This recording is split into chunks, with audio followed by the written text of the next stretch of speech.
Welcome to the Teen Life Podcast, where we believe that teenagers are not a problem to be solved, but we are here to help you. Oh, Chris. Wow, it's been a while. Man, bummer. I'm just going to keep going. All right. But we are here to help you equip teenagers through the power of connection. made it. Welcome to the Teen Life Podcast. We are starting off on a great foot. And I'm Karlie Duke, and I'm here with Chris Robey. How are you doing, Karlie? Struggling. See how smoothly I said that? Struggling, apparently. No, but I am excited about this one. I am coming through on a promise I made a few episodes ago to talk about parenting styles because I watched the show The Parent Test, and I don't know, it was a tip a few episodes ago. I can post the link if you want to go back and listen to it, but this show was really fascinating to me. So I don't know if any of our listeners ended up actually watching it or not, or if they were just like, sounds cool, Karlie. Good for you. Yeah. But I think it was an ABC show, and it took these 12 parenting styles and put them against each other, gave them all these tests. And so I just like briefly want to talk about like, what are some of the parenting styles? Because I think when I first looked at that, I was like, there are 12 different parenting styles. Who knew? Yeah. And that they had names. So let's talk about these quickly. And then I'll give a couple of like, here are some things that coming out of this I learned, or that if you want to go back and watch pieces of it might be helpful. But the first one is disciplined. So this is, I think we all know these disciplined parents. Honestly, this might be where I fall. But the approach is structured. There's an emphasis on consequences for bad behavior. Right. Is kind of what defines that one. Traditional, this one, they said traditional, and I think on the show this was a Jewish family.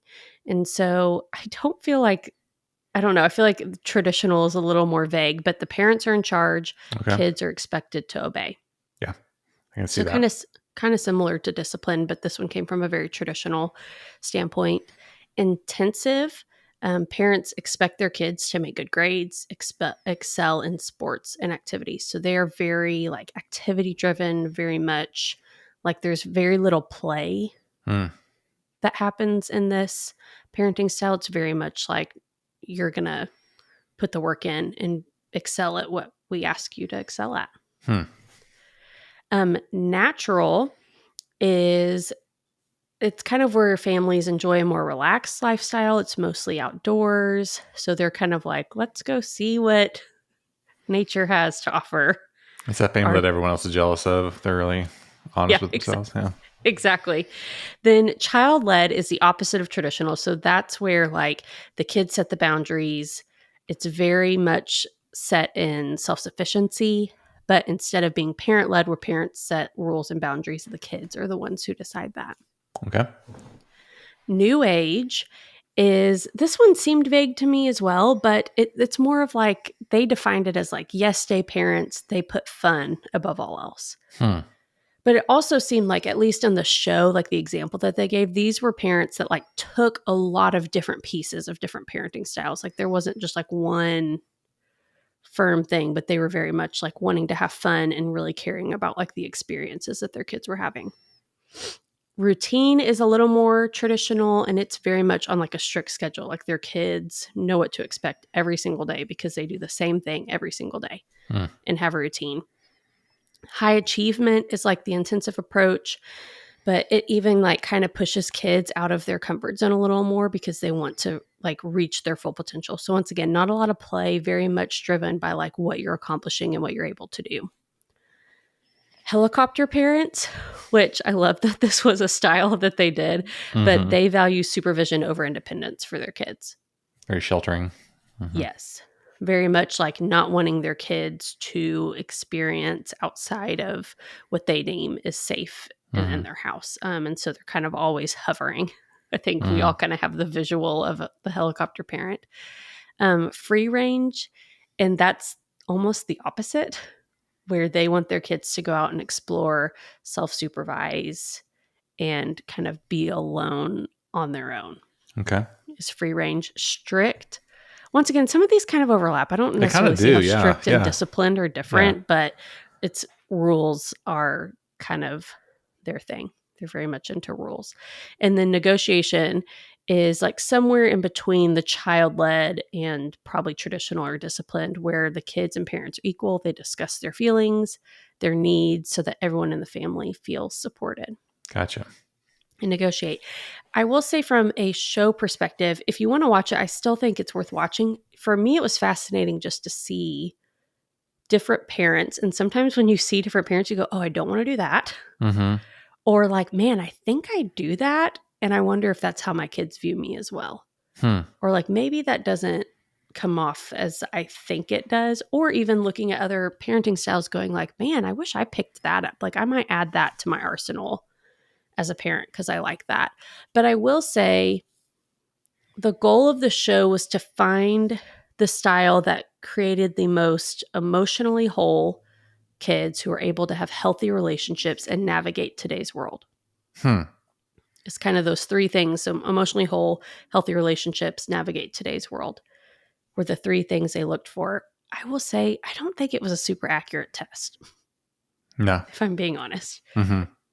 Mostly because some parents had one kid, some had five. Some parents had toddlers, some parents had teenagers. So you're comparing different life stages too, which is just different. Well, I would also say too, it reflects the complexity of parenting, and that it's Sure. there's nature versus nurture. How many kids, the parents' own baggage from their childhood, Yeah. life stresses. I mean, just all those different things. I can see all 12 of these. I mean, matter of fact, I was visualizing different parents that I know, Mm-hmm. and even ourselves, but also too that we just don't fall in these buckets very cleanly. I don't think. So it's good. It's good to kind of highlight a certain aspect of a parenting style, but the fact that someone would be completely strict or completely negotiation, Right. it's I don't. That probably where it kind of falls apart. No, and you're exactly right. And I think some of the criticism, even what was interesting is every week they would put up like maybe 4 families, and then the rest of the families would watch their test and then comment on it. Mm-hmm. And sometimes you would get a parent being like, I didn't see negotiation there. You just decided for him. Uh-huh. And I think you do get that of like, you might say you're one style, but depending on the situation, you probably adapt how you parent. Mm-hmm. And you probably parent, or you should parent different kids differently. There's not a one size fits all for every family. What I'll also say too, though, what's helpful for me as I'm reading through this, I'm like, man, I need to lean into something like this a little bit more. So like, a certain aspect of this where maybe I need to be a little bit more strict on certain things, or Mm-hmm. maybe we need to be the kind of parents every now and then to just like say, yes, let's have a yes day. Who cares, Yeah. Because I think there's a lot of power in some of this stuff here too. I mean, not every one of these, but it's good to see examples of how other parents parent and how there's value in that. Right. And I think you mentioned this, Chris. One of the things that I came away really getting, and I was like, I knew this, but it was very obvious to see 12 families do this, is a lot of people, maybe even most people, parent out of fear. Hmm. So their parenting style is determined by how they were parented Mm-hmm. or experiences that they've had that they don't want their kids to have. Right. Right. So even, for example, like some of the stricter, more high intense families were minority families who said, I have to prepare my kids to face a world and they have to be the best. They Mm-hmm. have to excel in order to survive. And that's Mm-hmm. why I'm parenting that way. Or families who maybe are more free range, who their parents were helicopter parents and they said, I'm not going to do that to my kids. Mm-hmm. And so it was really fascinating to see, and like made me think of like, why am I parenting the way I parent? Is it because I had great parents? Like, is it because I saw what they did and I took that? Or are there certain experiences that I was like, man, I don't want to ever have to do that, or I don't want my kids to question that, and so I'm going to parent this way instead. Yeah, It's really fascinating. to use the word fear is interesting because I've always thought of it as like reactionary to me. Hmm. If I parent something that's opposite of what my parents did, I never thought that in terms of fear. But I think that's completely accurate. Like I don't know if it's fear of, you know, my kids having some kind of a trait that I have that I don't like and I blame that on my parents, Sure. or if it's just like, I know that effect that it had on me. So I'm really scared that that would happen to them. Any of those kinds of things, I think is really a fascinating way to look at it. But I would say that being, as parents, as trying to have a healthy view of ourselves and understanding where we're coming from just as people, is really something that will help inform some of this too, of just kind of knowing, hey, um, what about my childhood made me who I am, and what were the good things that I want to pass on, and what are some of the Mm-hmm. things that we want to change. That's where generation over generation we're able to get better as people in general, is that we try to eat the meat and spit out the bones, so to speak, with this kind of stuff. Right. And I will say, just like anecdotally from watching the show, the thing that the other parents praised over and over again, and the families that went the farthest, were the ones whose kids trusted them, who had close family relationships, and also had like some freedom to make some mistakes, Mm-hmm. but that there was love and they felt like there was communication there. And Mm-hmm. so I will say, what's interesting is the disciplined parenting style one. And she was a single mom and had a teenage daughter. And I think what everyone loved is she was disciplined, but there was such trust there. There Mm-hmm. was such a positive relationship there. And it just like reaffirmed to me, like what we talk about in this podcast, Chris, of relationships and connection matter. Mm-hmm. Being the type of parent, whatever your style is, where your kids feel like they can come to you for questions, or instead of saying, like, man, I'm going to be in so much trouble, I can't let my parents find out, but being the kind of kid who's like, man, I'm in a lot of trouble, I need to go to mom and dad first Mm-hmm. to figure out what's happening. I feel like that is where you get kids who are emotionally whole, who have healthy relationships, and who are prepared to navigate today's world. Mm-hmm. For the trend, Chris, I want to talk about college decisions. We've talked about college, like college on the podcast before, but for our teens who are getting ready to go to college, or maybe even for our juniors who are trying to decide, where do I apply, making that decision is coming up. Mm-hmm. So if you have a teenager in your life, I feel like, even I'm not parenting teens yet, but the ones that ask like, hey, where are you going to school? And when you get those like doe-eyed, I don't Mm-hmm. know yet. I don't know Mm-hmm. what I'm doing. I just wanted to give some and talk through some questions that might help them in their decision making process so that they can find a school that's best suited for them. Yep. So I think the first one is, and I'm not going to say kids don't think about this, but I feel like we put so much emphasis on environment. But I honestly think one of the first questions is, what do you want to study? Mm-hmm. Like, what do you want to do? And find a school that is equipped to help you get there. Yeah, and that's not necessarily what schools sell themselves on anymore. Like you said, it is the environment, it's traditions, it's maybe your parents went there. Mm-hmm. Any of those kind of things can factor into it. But at the end of the day, if they aren't the best fit for what you're wanting to do, then that's something you really have to consider. And is that a trade off I'm willing to make, Right. based upon the quality of that program? Right. Because the reality is, school, you'll be there for 4 years, maybe more, depending on how long it takes you. But then you have the rest of your life. And so if you spent those 4 years doing something that's not preparing you for what you want to do after, it's kind of a waste of time and Mm-hmm. money. But I do think a fair question is, how far do you want to be from home? And what kind of city do you want to live in? Mm-hmm. So, like that small town versus big city. Do you want to stay in state? Do you want to go far away? Do you want a private university? Do you want to go to a state school? All of those things are questions that can help you and your kids narrow down where they want to go. And then obviously we know this. Schools can be expensive. College can be Yes. expensive. So ask, what does financial aid look like? Mm-hmm. I can't remember if I've mentioned this on the podcast, but I went to ACU, which is a private university and not cheap. And before we really figured out financial aid, I remember my parents looking at me and saying, like, if we don't get this scholarship, you're not going there. Like, we're not going to allow. And I, as a teenager, was going, no, I'll take on more loans. I'll take Mm-hmm. on the debt. And Mm-hmm. my parents looked at me and said, we are not going to do that to you. We're Mm-hmm. not going to let you leave school with that much debt. And I know everyone's different. Every kid is different, but have a look at what that looks like, and like talk to your teenagers before they go about the realities of, like, when you graduate, here's what your payment will be. Mm-hmm. Here's what that's going to look like for the next 30 years of your life if you go this route. And so maybe it's scholarships, maybe it's staying in state or going to a state school. But then also looking at how much does it cost after you leave the dorm.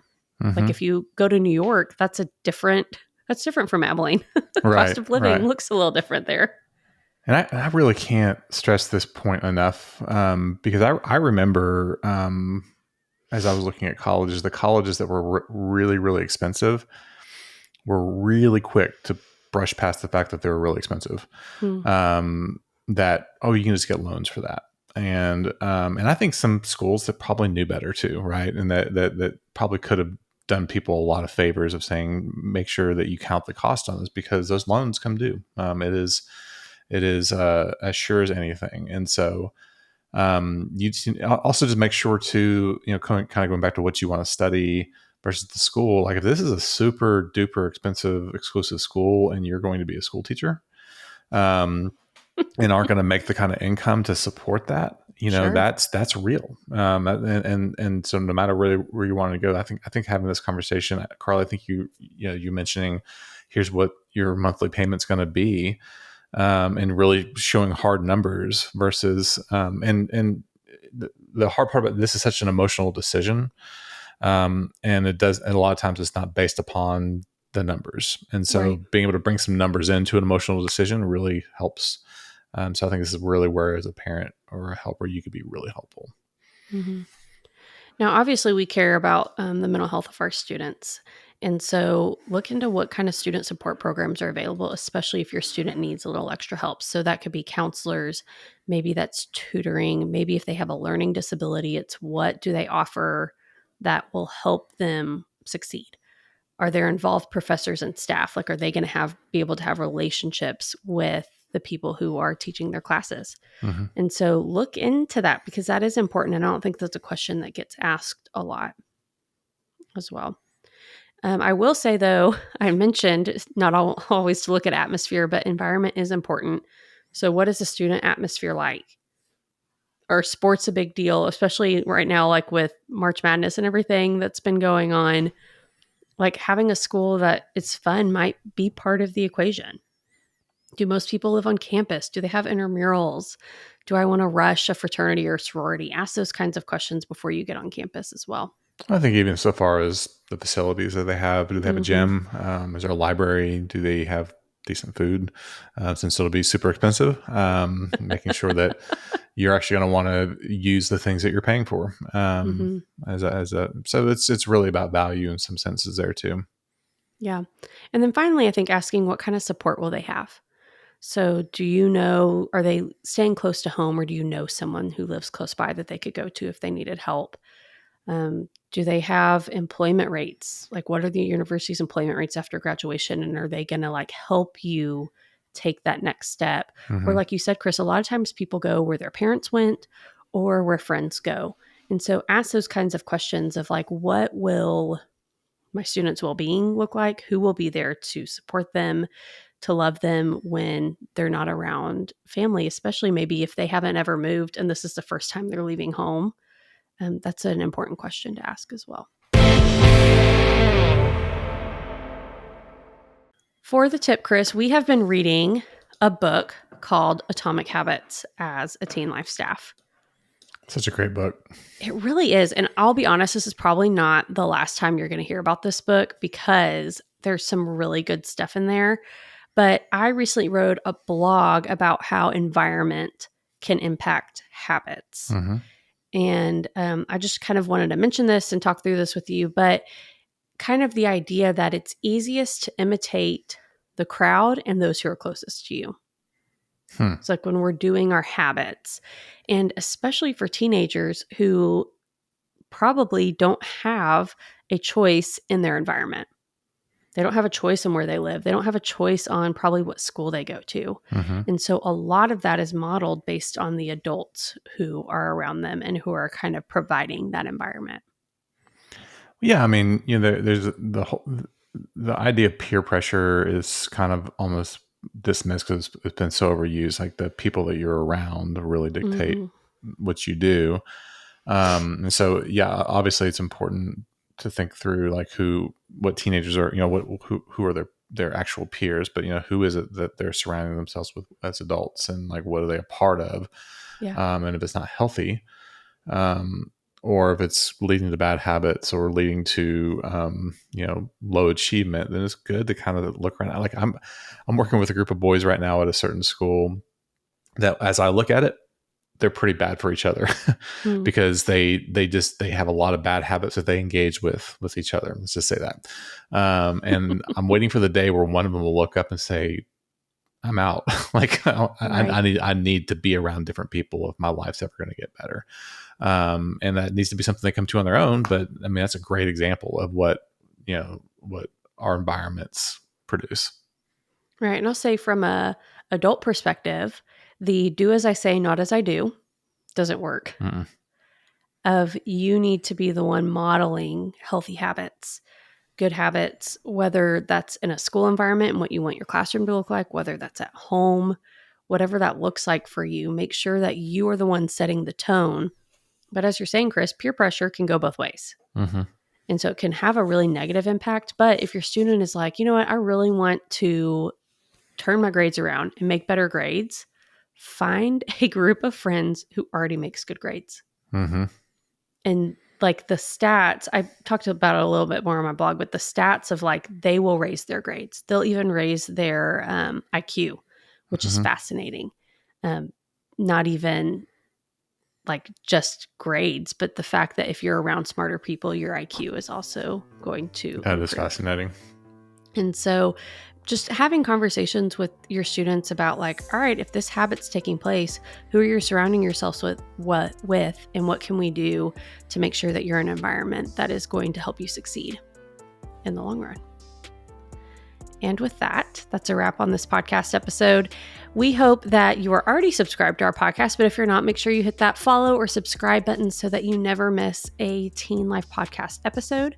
Follow us on social media. Kelly does a great job of posting resources and articles and things that you need to know. She posts clips from our podcast as well.